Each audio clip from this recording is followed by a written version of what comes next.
Hello everyone. On this video, I'm going to talk about Chapter 2 from the Handbook of Technology in Second Language Teaching and Learning. It's from past to present and the technology that was involved in second language learning. In an introduction, this chapter relates technology and the learning methods from the early 20th century until today. It addresses the fact that the basic media used in language instruction has remained constant over time, but how it was delivered is what has changed. And also, another thing that has not changed is that teachers still are looking how best to approach the language learning through technology. For example, Clark discussed some advantages, and limitations of the new phonographs, at the beginning of the 20th century, and how it can support language teaching. His recommendations were mainly selecting high-quality recordings from native speakers, enthusiastic involvement in the delivery of the materials to students, and also adhering to effective methods.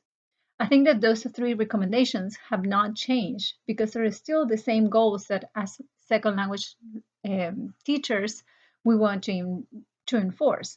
However, the technology and the methods in which we teach foreign language has changed over time.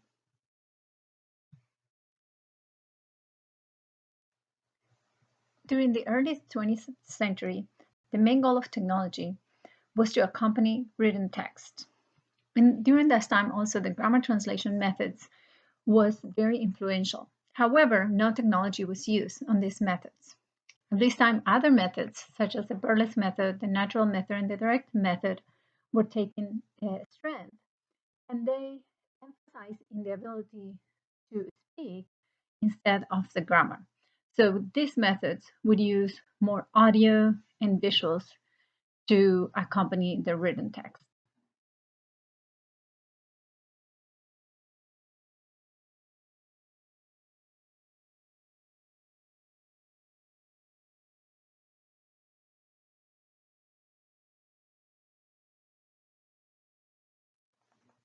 Mid-century, repetition was emphasized in the language classrooms, and this was due to the behaviorist learning theories that were developing at that time. So a lot of language learning lab classrooms were developed, and they were becoming popular in schools and universities. I remember that when I started learning English, we actually had in my institute a language lab that we would often use to repeat what we were listening, to listen to ourselves, but it was mainly repetition of dialogues, repetition of text. Between the 1960s to the 1980s, the new methods were emphasizing communication through interaction. These methods, such as the communicative language learning and the natural approach. And also, another important thing that happened during this time was the microcomputers have become available. So a lot of computer-assisted language learning projects were beginning to, proliferate through the United States, Canada, and Europe with different materials the teachers were able to use and explore in their classrooms. In the 1980s, there was an attempt to move from the drill and practice methods of repetition to something more that involves more authentic use of language. Games started to be more popular during this time. And also, what was important was in the 1982, Father Lee Lovers, he founded Escola, which is a satellite communication for learnings. And this would allow satellite communication, like by broadcasting foreign language television news or different programs to be available in many countries. So the emphasis was more on using authentic language. In the 1990s, communicative competence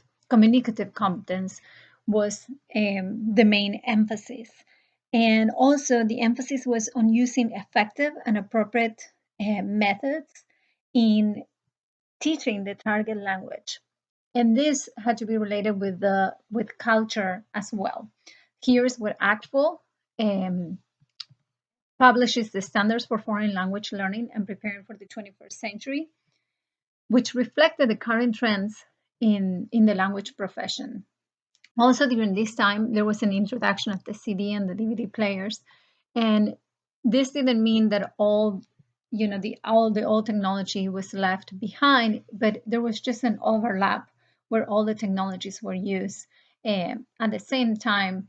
And here's where everybody starts questioning what is the most effective way to use in the language classroom. And this is a time where I can relate the most, considering that we still use sometimes CDs or DVDs in our classroom together with the newer technologies. In the late 1990s and the early 2000s, the emphasis is more on social cultural theoretical influences. We view the learner as a social being, and their development occurs through social interaction mediated by the language. Here's where we also see the shift from um, teacher-centered language classrooms to learner-centered instruction. So here we also see a lot of programs are being created and a lot of companies that publish the textbooks, they start offering multimedia components since now we have more access to the new technologies from anywhere that you have your um, your phone or your laptop. And now we're not restricted to a language lab. While the use of technology has remained constant over time, we can definitely see how the delivery methods have changed over time. Now we can access technology anytime from anywhere. And also, as a teachers, we have far more resources than there were before to offer authentic materials. The key would be as a teacher to select the most effective, technology, considering what they want to teach in the language. Thank you for watching. If you have any questions, please let me know in the comment section. Thank you.